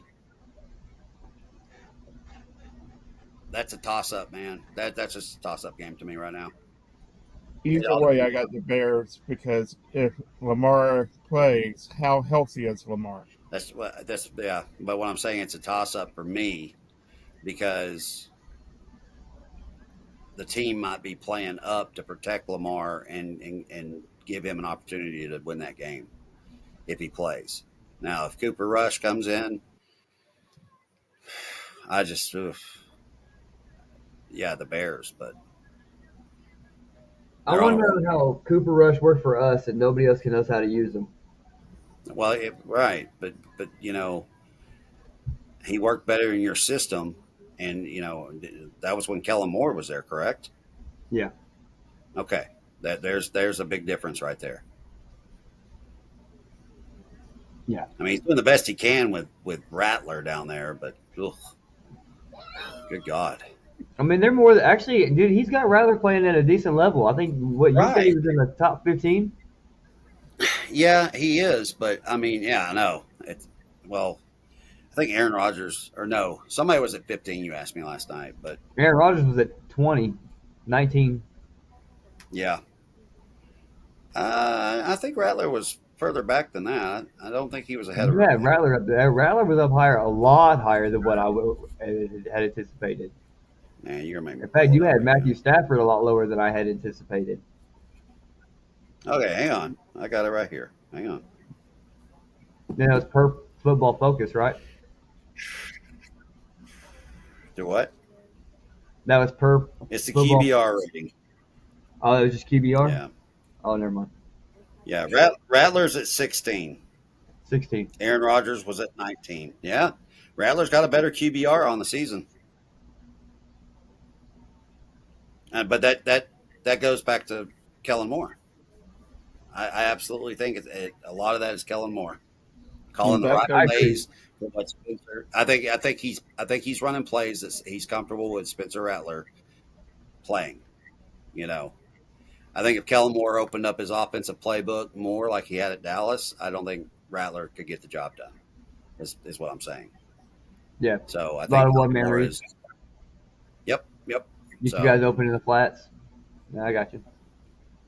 So I'm going to take the Ravens at home at the bank. Okay. I think Caleb Williams, they're rolling. I think they're doing a great job up there. But you're playing at the bank at noon. Something just tells me the Ravens. I think Flacco has another good game.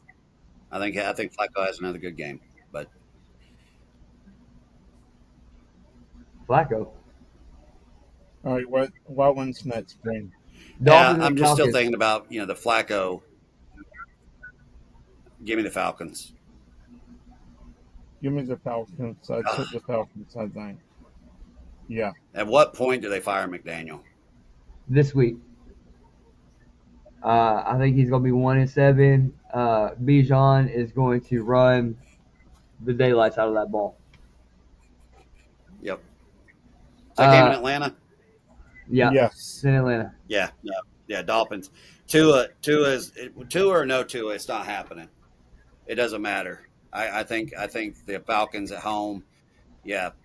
Bijan's gonna have a good day, especially against that defense. Bills at Panthers. I took the Panthers for the upset.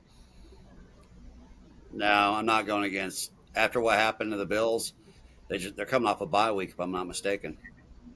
Is that correct? Yep, 2 losses in a row, then a bye week. Yeah. No.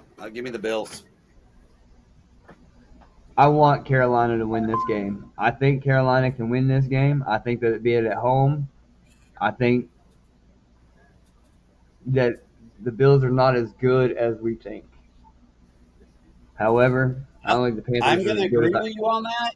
I'm going to agree with you on that, but I think the Bills are going to go down to Carolina. Is it in Carolina? It's in Yeah. Carolina. I think the Bills are going to pull that one out. I too am choosing the Bills, but I'm rooting for Carolina in this game, and I do think they have the moxie and can pull it out. I think the Bills are moving backwards. I said that at the beginning of the year. I think that they've got a lot more problems than they think, but I think the Bills can pull it out. 2 losses in a row plus a bye week. They are ready for y'all. Niners at Texans. Niners, no brainer. Bang bang Niner game. Giants at Eagles at a noon game at the bank. I said the Giants. I don't think the Giants can do it twice. I had everybody in the division split in one. I think the Eagles get this one at home. I think the Giants got lucky last time. But if Jackson Dart can continue to hit his guys, that Eagles secondary is not good. So we expect Wendell Robinson to have a big day. Rodney, who'd you take? I took the Giants. I'm going with the Eagles. They're Why? going to Because I picked the Giants. No. I just wanted to see where it was going to be, but I was already going to pick the Eagles, but I was just curious who you took because I don't know what's going on with podcasts all day. But anyways, I think Saquon Barkley is going to have. I think he's going to have a good day, and I think Hurts is going to be the difference maker in that game. I think AJ Brown and DeVonta Smith are going to have a tea party. So give me the Eagles. Yeah, they're going to come out mad. I don't see the Giants sweeping them, especially playing in Philly this time. I think it's going to be a different ball game. Browns and All right. Patriots. Y'all ready for this? Upset special for the week. I took the Browns over the Patriots. And they got Quishon Judkins, and you know what? Honestly, they got a good defense. They're winning some games that they probably shouldn't win. I think this is one of them. They're winning some games. How many games have they won, Bird? They've won 2, but the point is, compared to the normal Cleveland Browns, they have been playing better lately. That's what I mean by that. The normal Cleveland Browns. Do you know what the Cleveland Browns did last year, Bird? Do you know what the Cleveland Browns did the year before that, Bird? It's been a few years since we've seen an 0-17 Cleveland Browns. So here's the thing. Dolphins were not prepared for Judkins last week. They did not anticipate him being the primary back as it turned out to be, and he ran all over them. If you think that the New England Patriots have not watched that game between the Browns and the Dolphins last week, you're going to tell me that Justin Jefferson's going to New Orleans again. There's no way that Dylan Gabriel is going to be able to perform when they start shutting down Judkins, because they're going to be waiting on him. They're going to put that game on Dylan Gabriel, and that is not going to work out well for Cleveland. He's still learning. He's still a rookie. I got the Patriots handling that game with no issues. You traded off one of your better defenders. You got a young rookie quarterback. Mike Rabel has Drake May in the New England Patriots rolling. What I really need to happen is I need the Bills to lose, and I need the Patriots to win this game. That's what I need to happen. I'm on the island by myself on. You are the island, Rod. You are the island. You're going to sit here and say some crazy takes. Yeah, you're going to be on an island. And there are turds washing up on your shores. Okay? So I'm Justin Jefferson. I want to get away from this bad team. So I want to go from a bad team to a 1-6 team. That makes sense. Justin Jefferson look like he just got hit like Tua, and he's got a concussion. He's saying Saints. No, I mean the head's weighing you down, man. Rodney, put the shovel down, sir. Put the shovel down. I think that's rising. Put the shovel down. Bucks and Saints. It's rising. Bucks and Saints.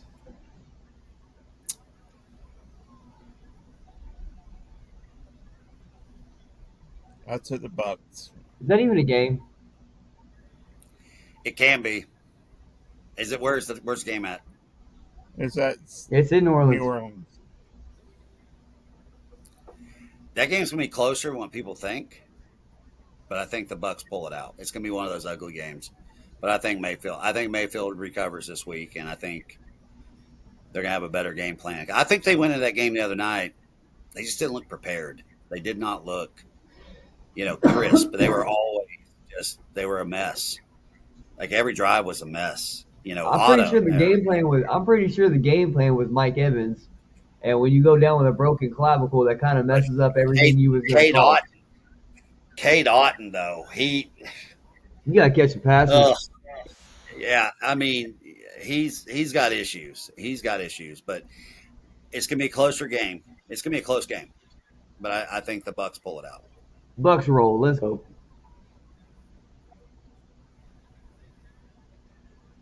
Titans at Colts. This one's going to be interesting. Colt. I think my Florida State Seminoles have a better chance in that game than the Titans do. I think my Clemson Tigers do too. Jesus Christ. Give me the Colts, man. Danny Dimes all over the place. Sweep. I'll make a bold prediction here. I think Texas and Arch Manning could do better in that game. I mean, Jake. Hey, why don't you worry about your Clemson Tigers down there? Trying to get South Carolina in trouble so Clemson can get a win. I'm going to go ahead and tell you, Jake, Danny Dimes is going to go all over Tennessee. So, Indiana Jones, let's go. Going to win the Super Bowl MVP this year. Yep. Jake. No. Yep. Danny Dimes is going to win the Super Bowl MVP this year, Jake. How would you feel? Indiana Jones is going to do the same thing that Lamar Jackson and Lamar Jackson and Josh Allen do every year, and that's fold in the AFC Championship to Patrick Mahomes. Yeah. I'm just putting out there for Jake if he's listening. This is a different Colts team than they've had in years there. It is a different team. You got a young head coach. Stop it. It's almost like this Colts team reminds me a lot of when Peyton Manning was playing there, when he had those receivers, and their running back he's having a hell of a season. Nice. It's dude, they're the Colts are. That's what I was going to say a minute ago about Tampa. They didn't look crisp at all in that game. They had opportunities, and the Lions, based on turnovers, the Lions should have just blown them out. It was closer than it should have been. But yeah, it was way closer than it should have been. I think the Colts have an opportunity. They have an opportunity. Honestly, they're playing with house money, as I always like to say, because nobody expected the Colts to do what they're doing this year, and I really think that they're going to have, I think they're even be better next year. So, I agree. All right, this is my game. Cowboys at Broncos. Are you ready? No, we already know you're going for the Broncos because you're not allowed to root for the Cowboys no more. Rod, hurry up! Hey, wait. Rod, hurry up! I took the Cowboys. Laptop's about to close, Rod. The laptop's about to close. Hurry up. I can't see your phone right now, buddy. Why don't you just tell us who It's it the is? filter. The filter blocks it out. The filter blocks The it out. Cowboys. Game in Dallas? No, it's in The Denver. game's in Denver.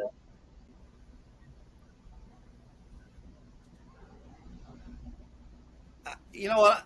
I'm going to go with the Cowboys. I am. I'm going to roll with the Cowboys. Wow, we're all three gonna sweep this, and I thought y'all were both taking Denver, who's 5-2. That's No, crazy. no. I think the Cowboys are going to go in there and play a better game and a complete game than what New York did. I just don't see them. I think Dak has a good game. You know, Pickens and CD, I think are going to have a decent day.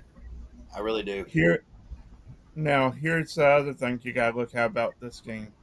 The Broncos came back from 33 down and won that game. Scored 33 points to win that game. Because Brian Daboll let them back in. Stop it. No, hold on. They came back. I'm not saying they let them back in or not. That's not for debate. Wait. They came back and won the game. Wait. I'm waiting. Come on, Rod, bring it. But honestly, the fact is, mentally, is that going to be too much of a high for them to the next week? I mean, because they came back off that emotional win. Sean Payton, he doesn't come into games unprepared. He doesn't. I think he's still a great coach, but you know, Bo Nix is playing a lot like Drew Brees did for Sean Payton, but the way Dallas is starting to get things rolling, I think this is a game they'll get and they'll be above 500. You know, they'll actually be on the positive, which they need this game. They do. They don't need to drop this one, but I think Dak and them, even though they're going to be playing in Denver, I think they get it done. I do. All right, so their two losses are to the Colts by 1 and to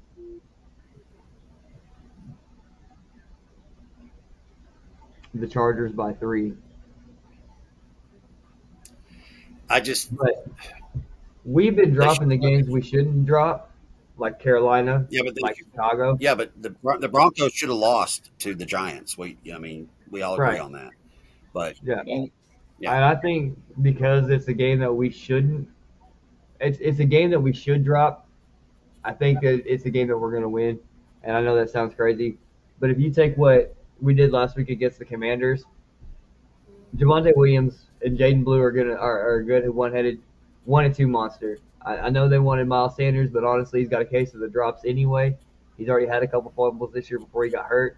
So Jaden Blue has done a great job learning how to read blocks and getting through the line.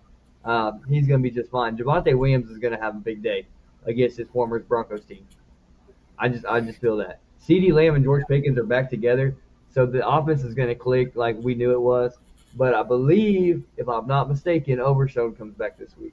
That's what I was about to ask you. Is he still questionable, or is he actually going to play this weekend? No, he's still questionable, but all signs are pointing to he's going to play, but that it's going to be a game time decision.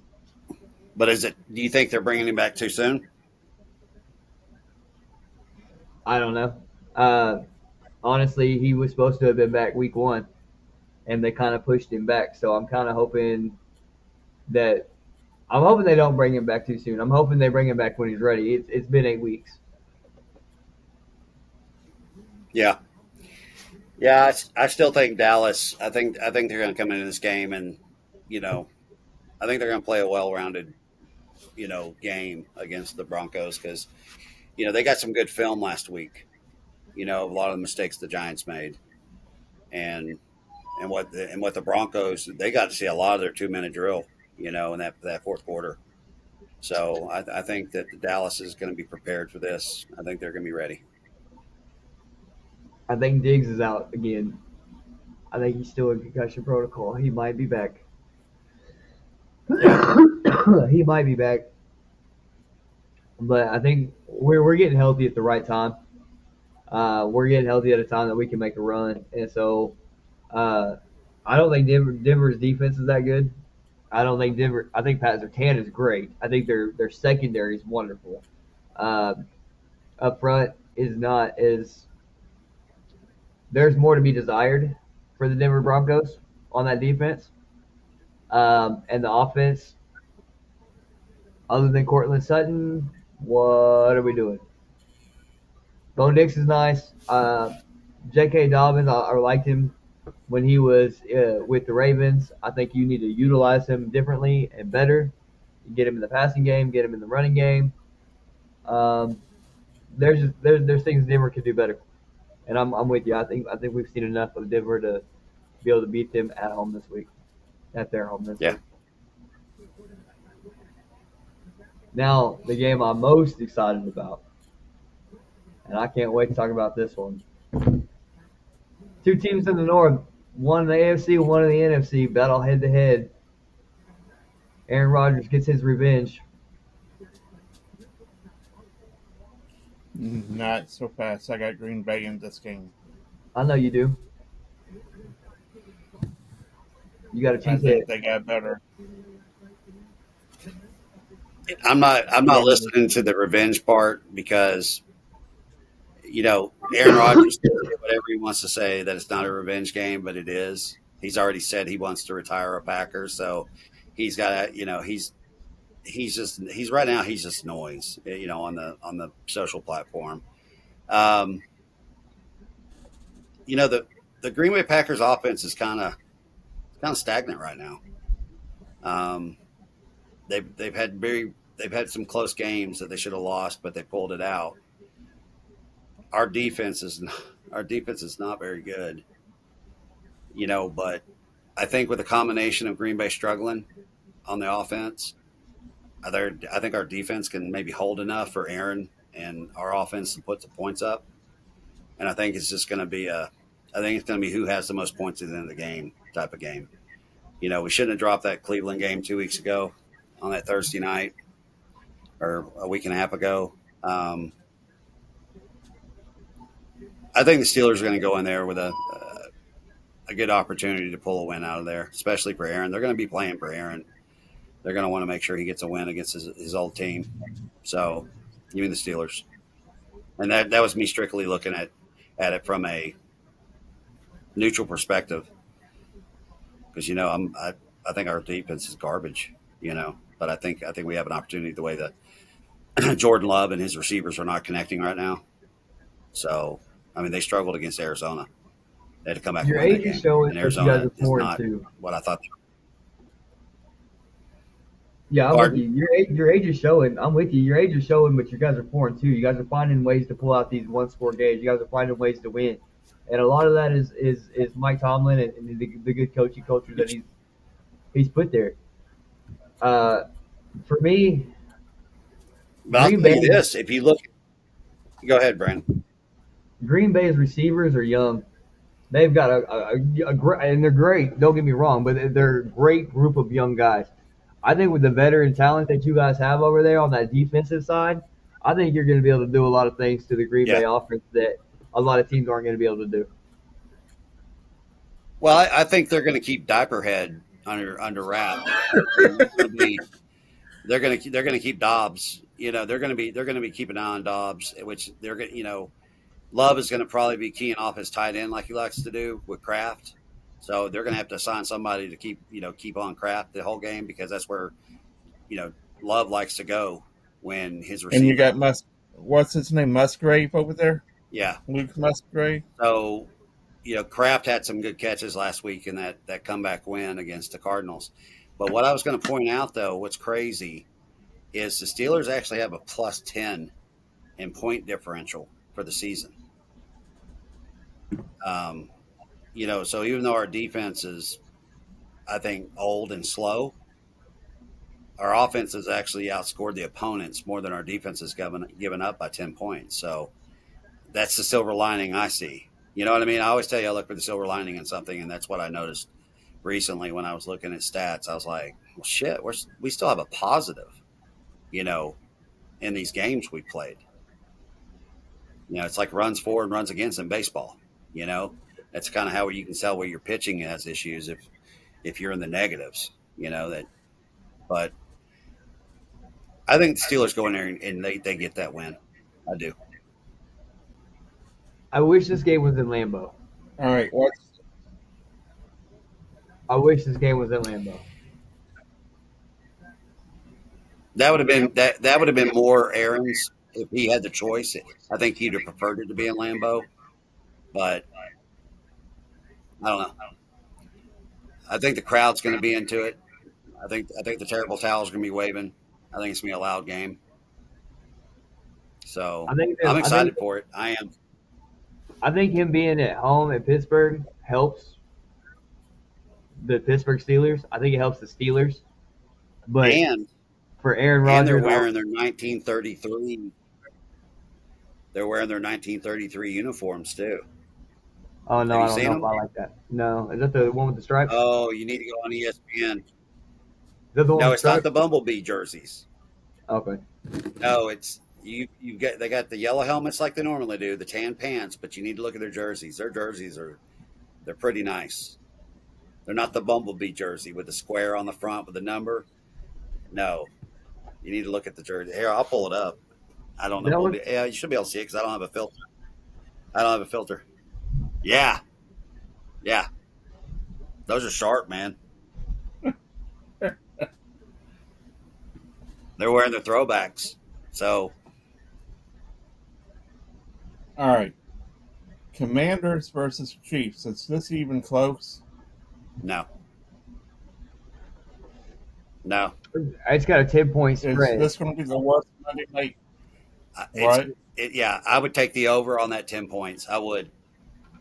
Is this going to be the worst Monday night game in history, you think? No, it's not. But look, I think Quinn's going to have them in the game for the most part, but they're not going to be able to sustain it just based on their offensive issues right now. That defense is going to be wore out by the end of the game. Mahomes is going to wear that defense out. Worthy's going to have a good game. Rice, I think, is going to have a good game. I think Kelsey will probably get a couple of touchdowns. I would probably say Kelsey probably ends up with 2 touchdowns just based on how Quinn's defense is run. That Mahomes is going to use Kelsey more than he has been in the past few weeks. We were talking about, but it's not going to be the worst Monday night game. We were talking about. Go ahead, finish your Steelers stuff. We were talking about the Steelers being long in the tooth, and if anybody's long in the tooth, it's showing their age. It's the Washington Commanders. Dallas Cowboys blew their doors off this past weekend. Yep. And I don't think it's going to get any better. JD5's out. Mariota's playing. Marshawn Lattimore, I understand why the Saints were quick to get off of him.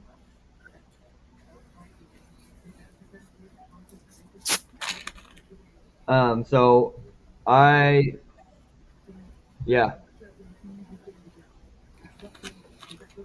got the Chiefs winning, but the Commanders they're not. It's going to be bad for them. Yeah, both my Super Bowl picks are just they're not even close. So yeah, Ravens and Commanders. Like I said, I had the Ravens Commanders in the Super Bowl. Yeah, and that's not happening. That both those teams are in big trouble with their injuries. Jaden Daniels, I think, is going down the path, like I've said this before, of the RG3 route. They've got to stop putting him in those situations. They need to give him an opportunity to be a pocket passer, that sort of thing. But it's not going to be the worst game in Monday Night Football, Rod. But it's going to be a big point spread. That's what I mean. I'm not going to say worst game, but it's going to be one of the most. I don't think it's going to be as bad as last night. I don't think it's going to be as bad as last night. I don't.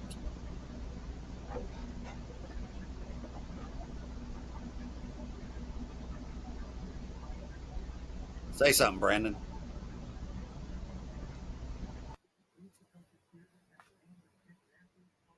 I can hear you. I can't hear y'all. You're muted. Okay. Can you hear me? We can say something. I can. No sound. I can. I can hear him. We'll get the episode. Can you hear me, So y'all, Brandon? I can't hear anything y'all are saying. Hang on 1 second.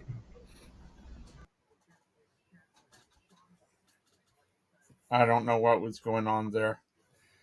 Uh, Technical issues. yeah, I think a lot. So, I wonder if they're using any Amazon servers that were kind of in trouble the other day. I don't know. You know, last night's game was a blowout, and we're expecting the Chiefs to blow them out, but I don't think the point spread's going to be as much. I think it's going to be more of a 31-17 kind of game. You know what I mean? Yeah. Commanders are going to probably get score a late touchdown, but I think it's going to be a 31-17 Chiefs.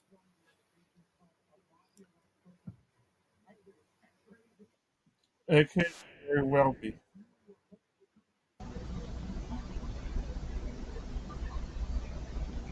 I'll tell y'all what, technology doesn't like us today. We must have been getting into too much controversy today. So I'm gonna have to have my wife really listen to the episode and be like, "Hey, am I allowed to put this on?" Let's talk about her wearing the belt earlier. What Yeah. did we do? What did we do today? We are innocent today, like every day. Innocent Or it today, might like have been every- Justin Jefferson to the Saints take a hating. Bert, I got a word for you. Are you ready? I want you to look this word up. I want you to give me a definition, okay? What? Accountability.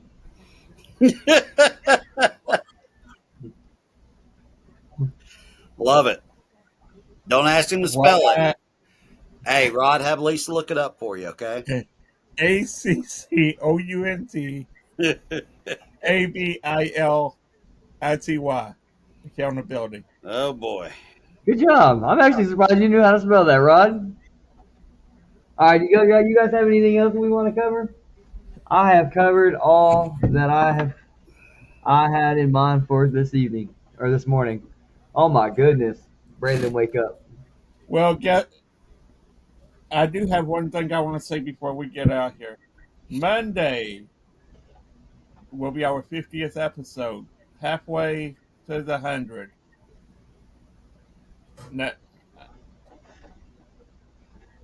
Way job, to go, Rod. guys. This is I episode know you're 49. going to accountability me right now, so I figured I'd throw Hey, something Rod, out there. you're not getting a cake. We're not buying you a cake. I don't want no cake. The cake is a lie.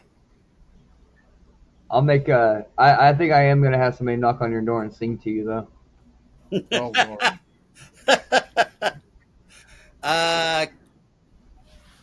No, I was just saying I can't believe where the time has gone. That's all I was saying. 50 episodes. Let's see. When did I meet you guys? Late August or mid August? Yeah. That's when I joined TikTok. So wow, we're almost in November. So wow, time is flying.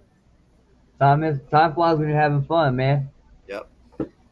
And we hope you guys have had fun with us today. If you've not hit the like and share, subscribe, all that, please do so. It's been fun. It's also been real fun. So thank you guys for joining us. This episode was brought to you in part by Heaven Sent Hellbent Gear. Go to hshbgear.com, 15% off, promo code MARRIED, and Styles Apparel, where we keep you in the latest styles of women's fashion. Styles with a Z. StylesApparel.com. Thank you guys so much. Peace. All right. Peace. See you guys.